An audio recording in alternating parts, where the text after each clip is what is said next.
नमस्कार, जय सिया राम, राधे राधे। आप सबका SBN एजुकेशन क्लासेस पर हार्दिक स्वागत है। तो हम आज बात करेंगे राजस्थान के इतिहास में।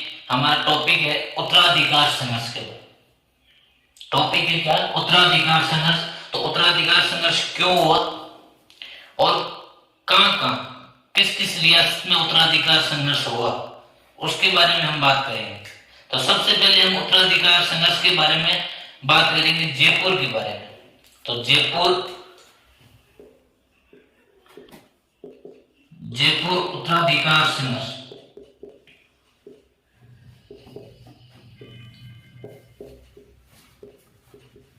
जयपुर उत्तराधिकार संघर्ष किस किस के मध्य हुआ, क्या कारण था दोनों में युद्ध होने के लिए, यानी राजा बनने के लिए, शासक बनने के लिए दोनों के मध्य युद्ध हुआ। जिसमें बात करेंगे जयपुर में, तो जयपुर में उत्तराधिकार संघर्ष हुआ था, वो हुआ ईश्वरी सिंह और माधव सिंह। ये दोनों किनके पुत्र थे? ये दोनों स्वाई जय सिंह के पुत्र थे। स्वाई जय सिंह, इनका दोनों के मध्य उत्तराधिकार संघर्ष होने के कारण क्या था? सुना होगा आपने 1708 के बारे में। देबारी है उदयपुर में,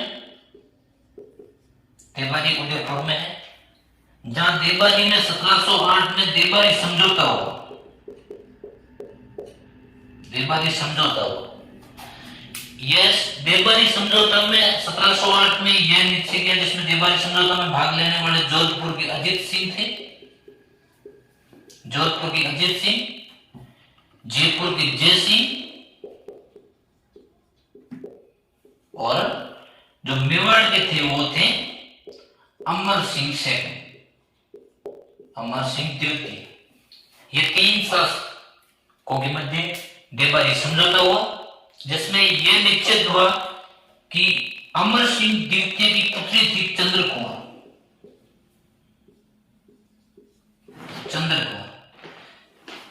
अमर सिंह द्वितीय की पुत्री चंद्रकुमार, जिनका विवाह स्वाई जय सिंह के साथ होना था। और स्वाई जय सिंह के साथ विवाह इस शर्त पर किया गया कि इंद्र कुंवर की कोख से जन्मा पुत्र ही मेवाड़ मार जो आमेर था, उस आमेर की क्या राजगद्दी पर बैठेगा। यानी चंद्रकुंवर से जो जन्मा पुत्र है वही क्या बनेगा? आमेर या जयपुर का राजा बनेगा। और चंद्रकुंवर से जो जन्मा पुत्र था वो कौन था? माधव सिंह। जबकि जय सिंह ने 1743 में क्या बनाया? ईश्वरी सिंह को अपना उत्तराधिकारी घोषित कर दिया। क्या कर दिया? ईश्वरी सिंह को अपना उत्तराधिकारी घोषित कर दिया, क्योंकि ईश्वरी सिंह था और जय सिंह का ज्येष्ठ पुत्र था। बड़ा पुत्र होने के नाते जय सिंह ने ईश्वरी सिंह को 1743 ईस्वी में जयपुर का राजा बना दिया। ये इनकी जो 1743 से 1750 तक इनका शासन रहता, इनकी बात करेंगे। तो ईश्वरी सिंह राजा बनते हैं, तो इनको इसलिए होती है कि बात देबारी समझौते में किन की हुई राजा बनने के लिए, और बनाया किसको गया? तो इसके लिए युद्ध होते हैं दोनों के मध्य दो। तो इनमें पहला जो युद्ध होता है वो होता है राजमहल का युद्ध। कौन सा युद्ध? राजमहल का युद्ध। राजमहल का युद्ध होता है 1747 में। कब? 1747 ईस्वी। 1747 ईस्वी में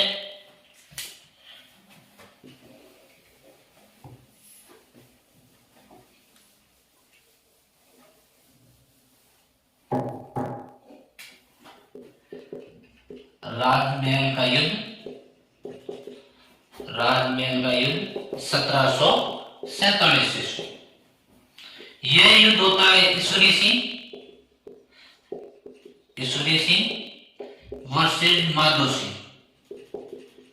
इन दोनों के मध्य ये युद्ध होता है, जिसमें ईश्वरी सिंह की सहायता किसने की? ईश्वरी सिंह की सहायता की भरतपुर के जाट राजा, भरतपुर के जाट राजा, जिनका आपने नाम सुना होगा सूरजमल जाट, जिन्होंने इनकी सहायता की।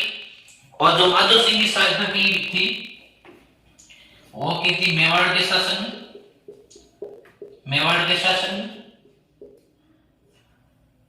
कोटा के दुर्जन साल हाड़ा ने, और बूंदी के शासन में, और इनके साथ एक सेना भी थी जो मराठों ने भी इनकी सहायता की, तो इन दोनों के मध्य राजमहल पड़ता है टोंक में, जहां 1747 में दोनों के मध्य युद्ध हुआ, जिसमें ईश्वरी सिंह क्या हुआ? ईश्वरी सिंह विजय हुआ। वैसे आपको ये प्रतीत होता होगा कि इनके पास सेना ज्यादा थी, उसके बावजूद भी ईश्वरी सिंह की विजय हुई। हाँ, तो ईश्वरी सिंह की इन राजमहल टोंक का जो युद्ध हुआ 1747, इसमें ईश्वरी सिंह की जीत हुई। इस जीत की उपलक्षता में या जीत की खुशी में ईश्वरी सिंह ने ईसर लाट का निर्माण कराया। ईसर लाट का निर्माण कराया, जो एक इमारत है, ईसर लाट का निर्माण करवाया जीत की खुशी में। ये ईसर लाट को सरगा सोली भी कहते हैं, सरगा सोली के नाम से भी इस ईसर लाट को जाना जाता है। ये ईसर लाट या सरगा सोली जयपुर में स्थित है, तो जयपुर में त्रिपोलिया बाजार के पीछे ये स्थित है, जिसकी जिक्र हम आगे करेंगे। जो द्वितीय युद्ध होगा बगरू जयपुर का, उस युद्ध के बाद में इसका वर्णन करेंगे, जहां से कूदकर इसने मतलब ईश्वरी सिंह ने आत्महत्या कर ली थी। तो पहला युद्ध राजमहल का युद्ध 1747, ईश्वरी सिंह माधो सिंह की सहायता की थी मेवाड़ के शासन ने, कोटा के दुर्जन साल हाड़ा ने, बूंदी के शासन ने और मराठों ने इनकी सहायता की। जबकि ईश्वरी सिंह की सहायता करने वाला एकमात्र शासक था भरतपुर का जाट राजा सूरजमल। तो इस युद्ध में ईश्वरी सिंह की विजय हुई, और विजय के उपलक्ष्य में क्या बनवाया? ईसर लाट या सरगा सोली का निर्माण करवाया। दूसरा देखते हैं,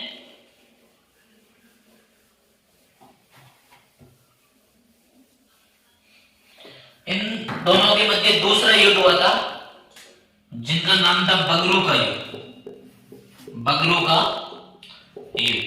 ये बगरू का युद्ध हुआ था 1748 ईस्वी में।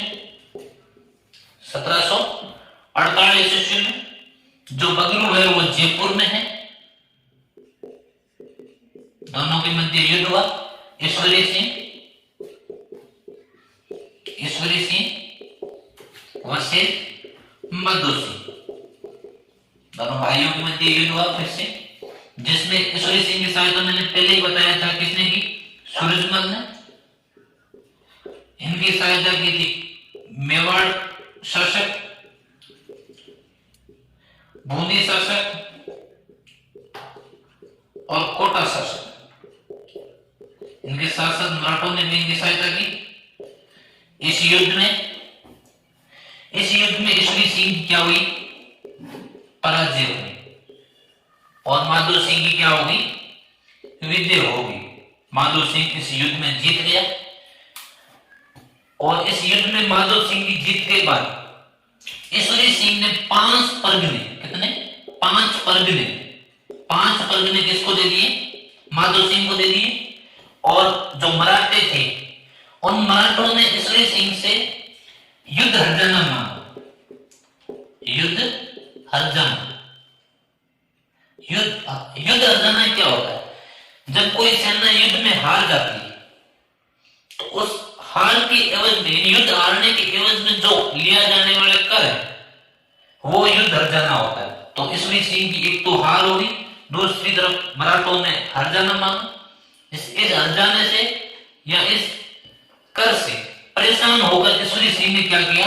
ईश्वरी सिंह ने, जो मैंने आपको पहले नाम बताया था, सरगा सोली या ईसर लाट, जिसका निर्माण भी इन्होंने ही करवाया था, जो राजमहल के युद्ध में विजय होने के पश्चात। तो सरगा सोली से कूदकर क्या कर ली?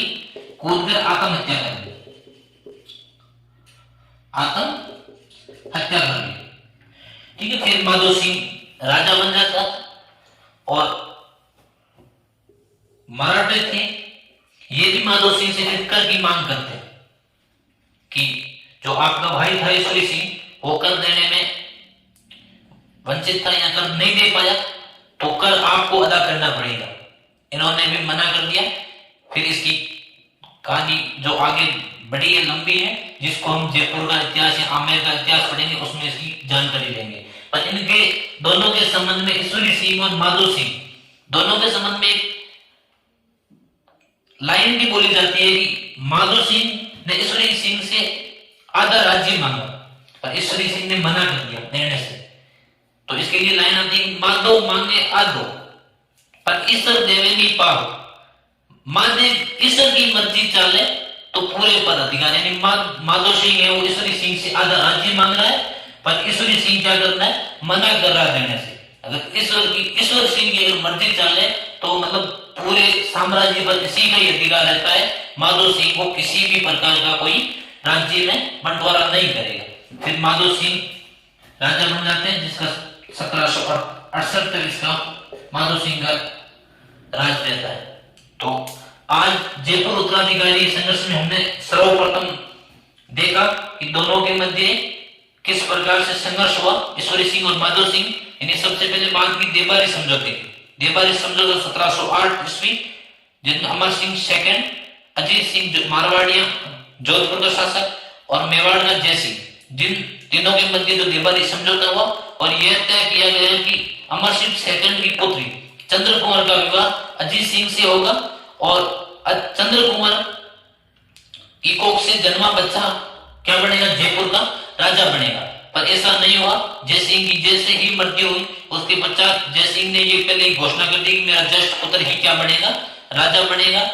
तो इन दोनों के मध्य संघर्ष होना शुरू हो गया। पहला युद्ध हुआ दोनों के मध्य, जिसमें मेवाड़, बूंदी, कोटा और मराठों ने माधो सिंह की सहायता की, जबकि सूरजमल ने ईश्वरी सिंह की सहायता की। पहला युद्ध हुआ राजमहल टोंक में, जो युद्ध लड़ा गया 1747 ईस्वी में लड़ा, जिसमें ईश्वरी सिंह की विजय हुई। और ईश्वरी सिंह ने विजय की खुशी के उपलक्ष्य में क्या बनवाया, सरगासुली या ईसर लाट का निर्माण करवाया, जो जयपुर के त्रिपोलिया बाजार में स्थित। फिर इस युद्ध होने के पश्चात एक साल बाद 1748 में द्वितीय युद्ध होता है, यानी दूसरा माधो सिंह और ईश्वरी सिंह के मध्य युद्ध होता है, जो बगलू का युद्ध है, जो जयपुर में लड़ा गया 1748। इस युद्ध में ईश्वरी सिंह और माधो सिंह जो राजमहल के युद्ध में सहायता कर रहे थे, उन्होंने ही वापस सहायता की, परंतु ईश्वरी सिंह की इस युद्ध में हार हो गई और माधो सिंह की क्या हो गई, जीत हो गई। तो इस युद्ध जीतने के पश्चात ईश्वरी सिंह ने माधो सिंह को 5 परगने दे दिए, और जब मराठों ने युद्ध का हर्जाना मांगा तो ईश्वरी सिंह ने सरगासुली या ईसर लाट से कूद कर क्या कर ली, आत्महत्या कर ली। तो फिर माधो सिंह शासक बन जाता है जयपुर का, और 1768 तक इनकी राज रहता है। तो आज के लिए इतना ही। बात करेंगे हम कल की क्लास में उत्तराधिकार संघर्ष को और आगे पढ़ेंगे, जिसमें कल पढ़ेंगे जोधपुर उत्तराधिकार संघर्ष, जिसमें जोधपुर में उत्तराधिकार संघर्ष हुआ।